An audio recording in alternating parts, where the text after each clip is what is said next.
우리 반칠환 시인의 새해 첫 기적이라는 그 짧은 시를 한번 보겠습니다.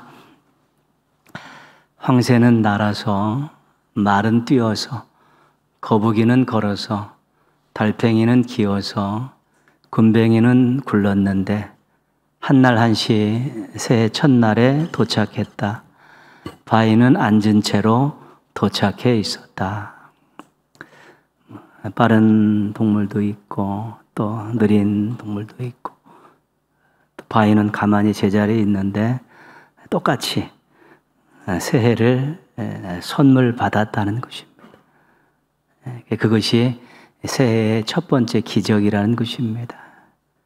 우리도 지난 한 해 귀하고 능력 있는 삶을 살았다고, 좋은 일 많았다고 너무 우쭐대지 말고, 또 안 좋은 일이 있었다고 너무 우울하거나 또 낙심하지 말고, 이제는 하나님께서 새해를 이렇게 주셨다는 것, 선물로 주셨다는 것, 이것을 기억하면서 그렇게 겸손하게 또 최선을 다해서 살자, 그런 뜻의 시입니다.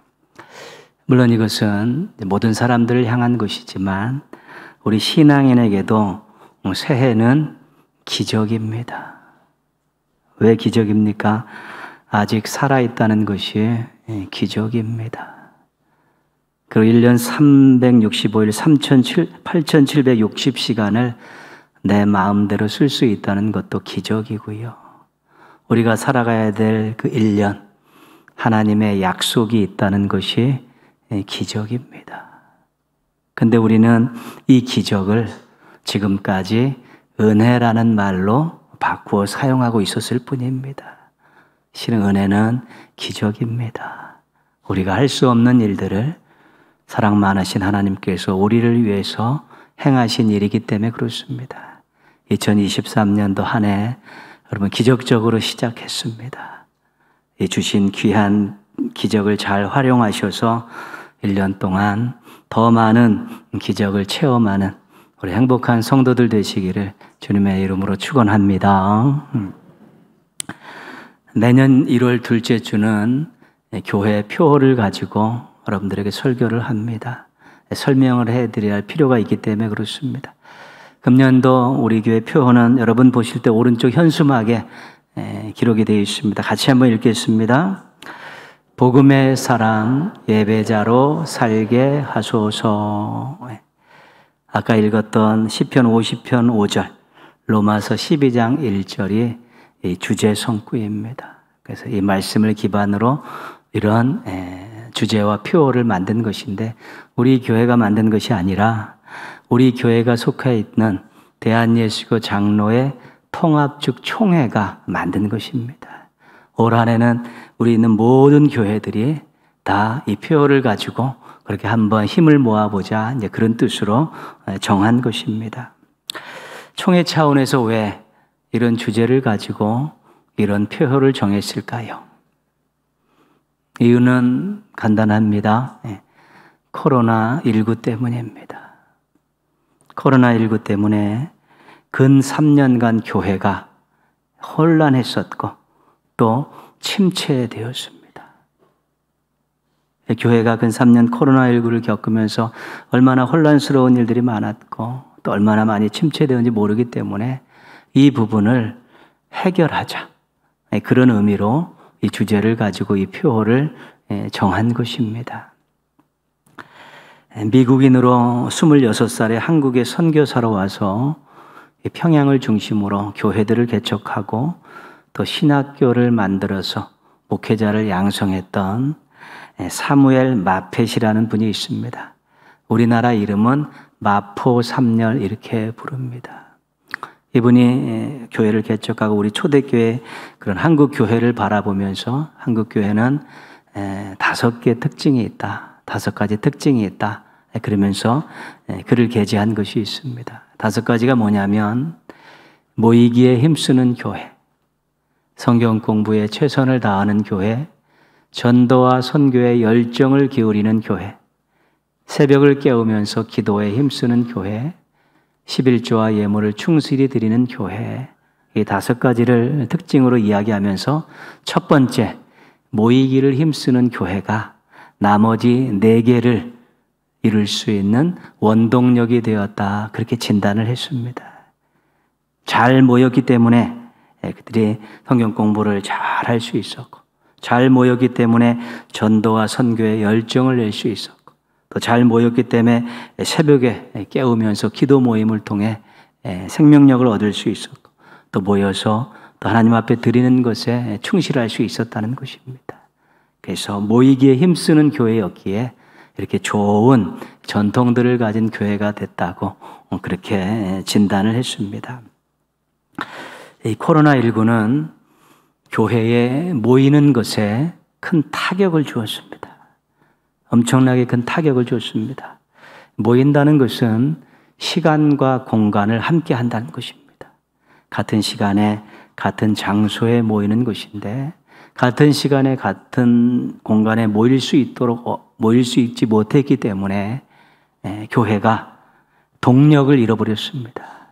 모이지 못하는 교회는 동력을 얻을 수가 없습니다. 무언가 할 수 있는 힘을 발휘하지 못하기 때문에 교회에게는 모이지 못한다는 것이 아주 낭패였었습니다. 당연히 모여서 하는 중요한 의식인 예배가 제대로 드려지지 못했습니다. 3년 내내 대면이냐 비대면이냐를 가지고 계속해서 갈등이 있었고, 그것 때문에 또 때로는 당국과도 마찰이 있었고, 또 교회들끼리도 서로 의견이 달라가지고 그것 때문에 힘듦이 있었습니다. 어찌됐든 그러면서 예배에 대한 관심이 많이 떨어졌습니다. 그 예배에 대한 가치도 그렇게 중요하게 생각하지 않는 일들이 생겨난 것입니다. 옛날에는 예배 드려야 한다, 이 당위성을 가지고 있었는데, 이제는 예배 드려도 되고 안 드려도 된다, 이런 생각들로 자꾸 약화되었다는 것입니다. 모이기가 어려워지고 예배의 관심과 가치가 떨어지면서 어떤 일이 생겼냐 하면, 우리 모든 신앙인들이 편안함에 익숙해졌습니다. 편안함에 익숙해졌습니다. 앉아서 예배 드리는 이런 일들이 많아지니까 챙겨 입고 준비해서 어디를 같은 공간에 같은 시간에 간다는 것들에 대해서 굉장히 불편해지기 시작했고요. 평안함에 익숙하다 보니 신앙의 생명력들이 약해졌습니다. 예전에 있었던 감격적인 예배, 즐거운 봉사, 또한 자발적인 헌신, 이런 것들이 자꾸 이게 약화되었고, 서로 함께 어우러져서 사랑을 나누는 이 성도의 교제도 굉장히 와해가 됐습니다. 또 개인주의로 가는 이 사회와 편승해서 이 코로나19가 교회 안의 공동체성을 굉장히 흐트러 놓았기 때문에 실은 교회는 위기였습니다. 예배가 위기됐고, 공동체성이 위기를 맞이했었고, 또 성도들의 개인적인 신앙의 편안함을 추구하면서 그 생명력들의 위기가 찾아온 것입니다. 그래서 총회가 고민하고 또 연구하면서 코로나19가 약간 꺾인 시점에서 이제는 대안을 제시한 것입니다. 그게 바로 복음의 사람 예배자로 살게 하소서, 이 주제이고 이 표입니다. 이 주제와 표를 만들기 위해서 2가지 질문을 던졌습니다. 2가지 질문이 이 밑에 깔려 있는데, 첫 번째 질문은 뭐냐면, 우리는 누구인가? 우리는 누구인가? 우리는 누구인가? 정체성에 대한 질문을 먼저 던졌습니다. 그 답이 뭐였냐면, 복음의 사람이다. 우리는 복음의 사람이다. 우리가 쓰는 말로 용어로 바꾸면 그리스도인이다, 그런 뜻입니다. 그리스도인인데, 이것을 이번 주제에서는 복음의 사람이다. 우리는 누구냐? 우리는 복음의 사람이다. 이렇게 자기 정체성을 갖자는 것입니다. 문자적으로 복음이라는 것은 복된 소리 아닙니까? 복된 소식. 복된 소식이 성경에 나오는데요. 누가복음 2장 10절에서 11절입니다. 누가복음 2장 10절에서 11절. 천사가 이르되 무서워하지 말라. 보라, 내가 온 백성에게 미칠 큰 기쁨의 좋은 소식을 너희에게 전하노니 오늘 다윗의 동네에 너희를 위하여 구주가 나셨으니 곧 그리스도 주시니라. 좋은 소식을 천사가 지금 목자들에게 전하는 내용입니다. 좋은 소식을 내가 전한다. 근데 그 좋은 소식의 내용이 뭐냐면 너희를 위하여 구주가 나셨다. 너희를 위하여 구주가 나셨다. 그냥 구주가 태어나신 것이 아니라 너희를 위해서 태어나셨기 때문에 이것은 너희에게 복된 소식, 좋은 소식이다. 그렇게 말하는 것입니다. 이 좋은 소식의 내용은 바로 예수님께서 이 땅에 태어나셨다는 것입니다. 이것이 복음입니다. 좋은 소식입니다. 예수님께서 태어나셨습니다. 그리고 공생의 활동을 하시다가 고난을 받으시고 십자가에서 죽으셨습니다. 그리고 사흘 만에 부활하셨습니다. 이 예수님을 믿는 사람들은 전부 구원을 받았습니다. 그래서 예수님의 탄생이 없었으면 고난과 죽으심과 부활로 연결이 되는 것이 아닙니다. 예수님의 탄생이 좋은 소식 복음이었기 때문에 이것이 고난과 십자가 죽음과 부활까지 다 뭉뚱그려서 전부 복음이 되는 것입니다. 예수님 자체가 복음의 주인공이 되는 것입니다. 우리가 복음을 전하는 성경의 귀한 말씀은 이것입니다. 주 예수를 믿으라. 그리하면 너와 내 집이 구원을 받으리라. 이것이 우리가 복음을 전하는 핵심 내용이고 성경에 그대로 있는 내용입니다. 왜 우리가 이걸 갖다가 사람들에게 전합니까? 그들에게 좋은 소식이기 때문에, 그들에게 복된 소식이기 때문에, 예수님을 믿으면 너희들이 구원받는다는 좋은 소식이기 때문에 우리가 복음을 전하는 것입니다. 그래서 우리는 복음의 사람입니다. 복음의 사람은 예수님을 믿고 구원받은 사람입니다. 복음의 사람들은 하나님의 자녀들입니다. 복음의 사람은 하나님 나라의 백성들입니다. 그래서 복음의 사람이라는 것은 그냥 좋은 소식을 들은 사람이라는 이야기가 아니라 그 복된 소식 때문에 구원받고 복된 소식 때문에 하나님의 자녀가 되고 복된 소식 때문에 천국에 갈 수 있게 된 사람들이 복음의 사람들이라는 것입니다. 그래서 우리가 이런 구원을 받았다는 것은 여러 가지 입으로 표현할 수 있는데 하나님께서 함께 하시는 사람입니다. 우리의 이름을 기억하시고 손바닥에 적어놓고 우리의 이름을 기억하시고 우리의 세미한 음성도 귀를 기울이시고 우리의 아픔을 같이 아파하시고 우리 함께 하시는 그게 복음의 사람들입니다. 그리고 복음의 사람들은 하나님의 마음을 압니다. 우리가 예수 그리스도의 십자가에 달려 돌아가심을 볼 때 하나님께서 우리를 위해서 아들을 이 땅에 보내주시고 십자가에 죽으셨다는 사실을 알면서 하나님의 마음, 그 사랑의 마음을 아는 것이죠. 아무나 알지 못하는 것입니다. 그리고 복음의 사람들은 하나님과 함께 걷는 사람들입니다. 이 말씀을 우리가 동행이라는 말을 쓰고 있습니다. 평생 하나님과 동행하는 사람들입니다. 그리고 복음의 사람들은 하나님을 찬양하는 사람들입니다. 그 인생의 목적이 영원토록 하나님을 즐거워 하나님의 영광을 위해 살아가기 때문에 그런 것이지요. 그래서 우리가 복음의 사람이라는 것은 신분적으로 그냥 우리가 구원받고 하나님의 자녀가 됐고 천국 백성이 되었다는 것과 더불어서 우리는 하나님과 함께하는 사람입니다.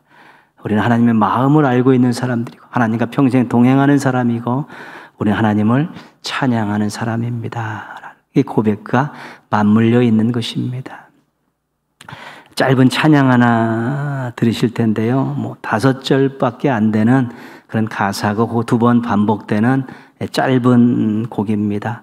복이라는 그런 찬양인데 가사를 음미하면서 한번 들으시면 되겠습니다.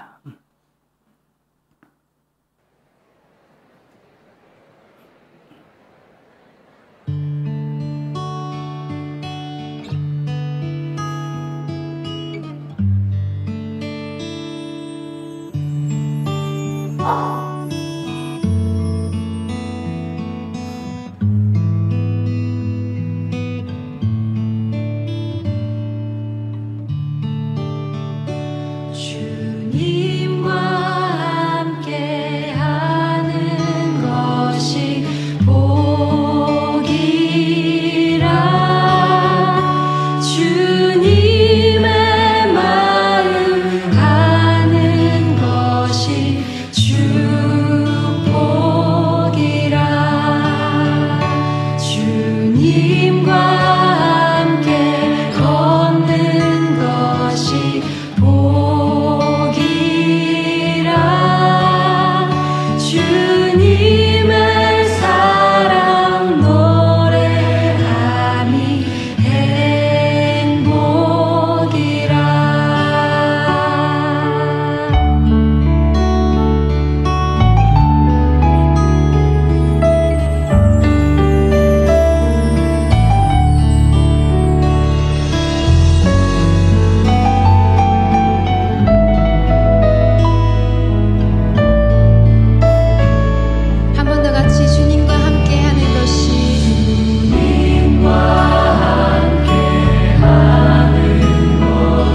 이 가사를 통해서 우리는 복음의 사람들이 복받은 인생이라는 것을 알게 됩니다.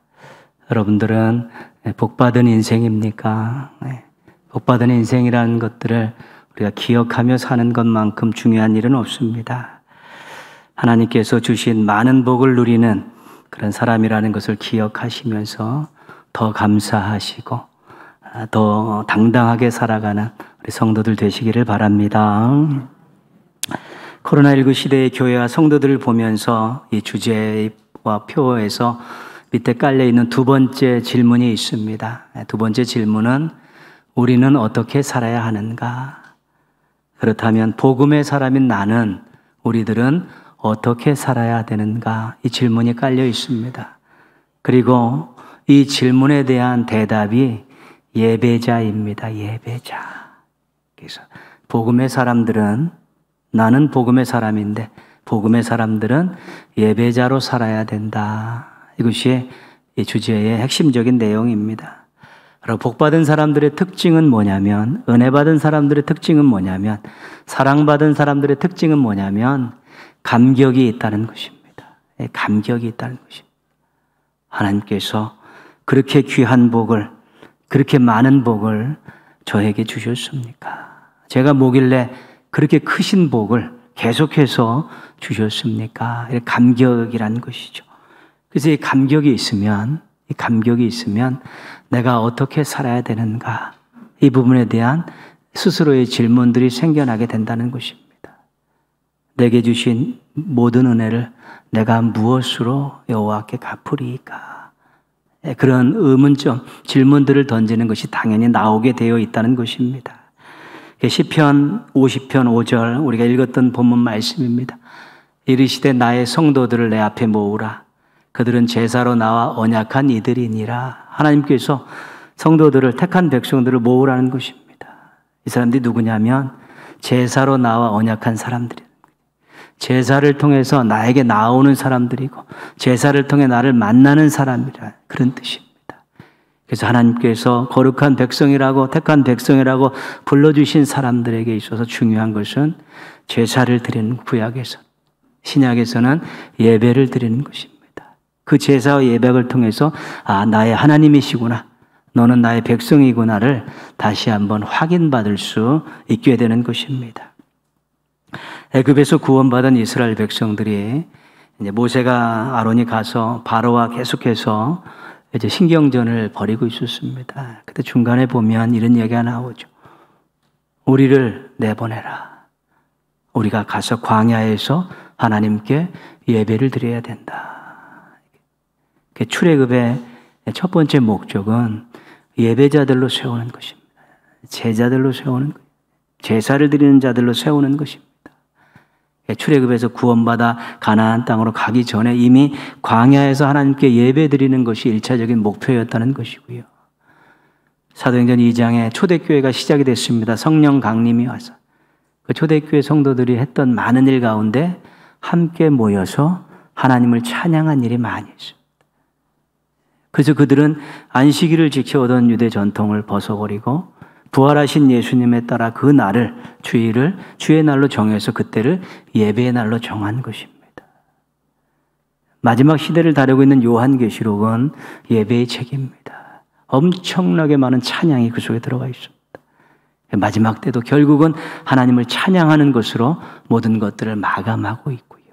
우리가 영원토록 하나님을 즐거워하고 찬양하는 것이 하나님 나라의 삶의 아주 중요한 부분이라는 것을 우리가 알게 됩니다. 예배는 하나님의 존재를 인정하고 찬양하는 것입니다. 예배는 하나님의 은혜에 감사하는 것입니다. 예배는 하나님의 말씀을 경청하는 것입니다. 그 예배의 중심, 주인공은 하나님이십니다. 이미 하나님께서 많은 은혜와 사랑과 복을 백성들에게 베푸셨기 때문에 그것을 받은 이 복된 인생들이 함께 모여서 하나님 살아계신 하나님이십니다. 최고이십니다. 감사합니다. 말씀하십시오. 종들이 듣겠습니다라는 마음을 가지고 드리는 것이 예배입니다. 예배를 무시할 수 없습니다. 예배를 무시하는 것은 하나님과 언약을 파괴하는 것입니다. 예배를 소홀히 할 수 없습니다. 예배를 소홀히 하는 것은 하나님의 존재를 부정하는 것입니다. 예배를 형식화시킬 수 없습니다. 하나님의 은혜를 망각하는 것이기 때문에 그렇습니다.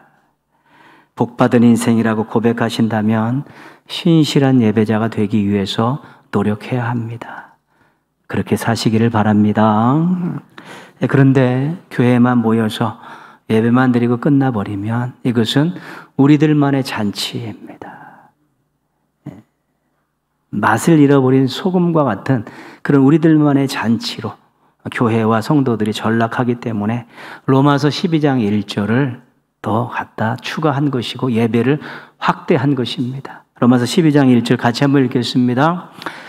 그러므로 형제들아 내가 하나님의 모든 자비하심으로 너희를 권하노니 너희 몸을 하나님이 기뻐하시는 거룩한 산 제물로 드리라.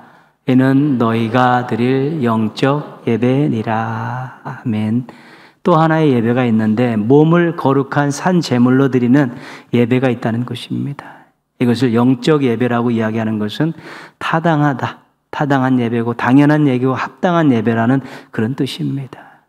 그래서 함께 모여서 하나님을 찬양하고 은혜에 감사하고 말씀을 경청하는 의식적인 예배와 더불어서 흩어져서 자신의 삶의 자리로 돌아가서 하나님 기뻐하시는 삶을 통해 하나님께 영광 돌리는 삶의 예배도 빼놓지 말라고 강조하고 있는 것입니다.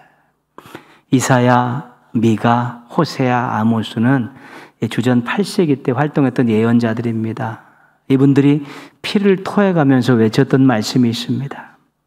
재물이 좋다고, 재물이 많다고 하나님께서 그 예배를 받으신다고 착각하지 마라.